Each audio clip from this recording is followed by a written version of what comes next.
Гүйг нь Чингис хааны 3 дугаар хүн Өгөөд хааны гууган хүү бөгөөд түүнийг хаан дүргэмжлэх хуралдаа 1246 онд Өгөөд хааны цусланд Тамирын шар ордны газар олжээ. Хуралдайд гадна дотноос ирсэн зөвхөн иш төлөөлөгчдийн тоо 4000 гарч байжээ. Энэ тэргүүнд Тулуун хатан Сор агтаан бэхий хөвгүүдийн хамт дорн зүгээс отчгон ноён, илжигтэй ноён нар, өрөн зүгээс хар хөлөг, 9 бүнх, бүрий, байдар, 9 төмөр тэргүүтэй цагаадан үр ач нар, бас Оросын Суздал мужийн ван Ярослав, Хятад Солонгост байсан хэсэг ноёд, Багдад, Ислам, Франц зэрэг орны элч нар хүрэлцэн ирсэн бөгөөд Ромын Пап ламын илгээсэн католик шашны Доминикан ёсны элч гэлэн Полона Карпины тэргүүтэй хүмүүс байлдсан байна.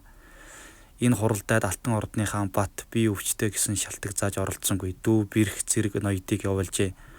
Хуралдаан үеэр ийхүү олон хүн цуглаж 2000-аад асар майхан, хэдэн мянгаад гэр тэрэг бөөгнөрөөд буух суух газар олдохгүй идэж уушны зүйл хүрэлцэн үнэн гаар нь нэмэгдсэн хэмээн сурвалжид тэмдэглэжээ. Гүйг хаан Орос суугаад юуны өмнө төрийн эрх мэдэл булаалцдах хэрэгт идэвхтэй оролцогчдыг цээрлүүлэн шийтгэжээ. Энэ дөргөөний хатны хүч нөлөө хязгаарлан дарахаар түүнийг шадарлагч олзны Перс эмэгтэй Фатимаг барьж саазаар аваачна. Годонг хорлон алсны учир хоров гэж зарлжээ. Түүний дараагаар отчгон ноёныг цаазаар аваачсан байна. Мөн дөргөөнө отчгон нарын зүгээс төрийн эрх булаацалтахад туслаж байсан бусад хүмүүсийн нэгэн адил цээрлүүлэн шийтгэжээ. Гүйг хааны авсан өөр нэг арга хэмжээ бол дөргөөний хатны үед хавчигдаж хоцрогсон сайд хүчмдийг хуучин тушаалд нь эргүүлэн дэвшүүлсэн явдал юм. Чингааг өөрийн дэргэд ав дахин чинсам тавиад Махмуд Ялавичийг Хятад газрын даргач болгожээ. Мөн Туркменстан, Мавер нөхөн хоёрыг Масмуд Бект өгч Хорасан, Ирак, Азербайжан, Ширван, Луур, Керман, Гүрж зэргийг аргуунаар сахируулжээ. Дөргөн хатны зарлиг гэрээг хүчингү болгож гэргээгээ бичиг зоргоор олохыг цаазалжээ. Харин Өгөөдөө хааны үеийн гэрээгээ зарлигийг хүчин төгөлдөр үлдээв. 1247 оны үл хүн амын тоолго явуулсан байна. Энэ нь албан татрыг журмлах, цэрэг татахыг цэгцлэх зорилготой байжээ.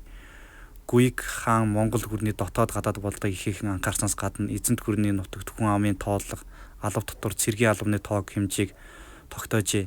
Гадаад бодлогын үед Гүйг хаан эцгийн бодлогыг баримталж байлдан дагуулыг үргэлжлүүлжээ. Умард Хятадын Алтан улсыг эзэж дуусган өмнөд сүн улсыг довтлон байлдахыг Сүбэдэ Баатарт цагаан ноён нарт тушааж мордуулсан байна. 1247 оны намар илжигтэй ноён цэрэг өгч баруун зүгийн эзлэгтэйг үлдсэн Исламитийн зэрэг улс орнуудыг байлдан дагуулахыг даалгажээ. Тэгэхдээ мянган Монгол айлтмаас нэг Иранд байсан цэргийн 10 хүн тутмаас хоёрыг тус татуулж илжигтэй цэрэгт хүч нэмжээ. Илжигтэйг тэргүй анги болгож хөдөлгөөд хаан өөрөө 1248 оны өвлийн сүүл сард гол хүчийг авна хөдөлсөн байна. Гэвч мөн хаан зорьсондоо хүрч чадсангүй. 1248 оны 4-р сар Цагаатай улсын нутагт Самарканд хотын орчим нас уржээ. Гүйг хаан бол алсын хараатай, сүрхий цэцэн мэргэн бодлоготой, чанга нямба зан чанартай хүн байсан. Нэг гимн бие султай байжээ. Хэдийгээр Гүйг хаан бусад их хаадаас харьцангуй богино хугацаанд түр барьсан ч Ромын Пап лам болон Европ ойрхон орнуудын орнуудын төрийн тэргүүн нарт хамгийн өргөн харилцаатай байсан юм. Пап ламын элч Полона Карпины түүнийг их хаанд өргөмжлөх явцад оролцсон бол мөн Папын илгээсэн гэлэн Асцелен, Кремон, Симон де Сен Клевенти нар Аракас голын хүндэд байрлаж байсан. Байжуугийн өргөнд хүрэлцэн иржээ. Монголчуудын ёс заншлалын талаар ямар ч төсөөлгүй тэрээр гар хоосон ирсэн дүдэг Монгол ноёны өмнө өвдөг сөхрөөс татгалзсан тул түүнийг байжуу жанжинд бараалхахгүй нутаг буцааснаар тэрээр ирсэн хэрэг зоргоо бүтээгээгүй ажээ. Түүнийг нутаг буцахт нь байжуу ноён хоёр элч дагалдуулан илгээжээ. Тэр хоёр элчийн нэг нь Айбэг хэмээх загалмаа шашинтай төрөг хилтэн, нөгөөх нь Сергес хэмээх Несторын шашинтай сэр хүн байжээ. Тэд нар 1248 оны Францын Лион хотноо хүрэлцэн иржээ.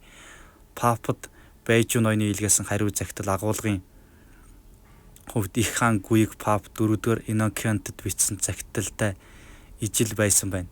Тиймээс Монголын элчид хариу захидал атгуулад даруй нутаг буцаасан байна.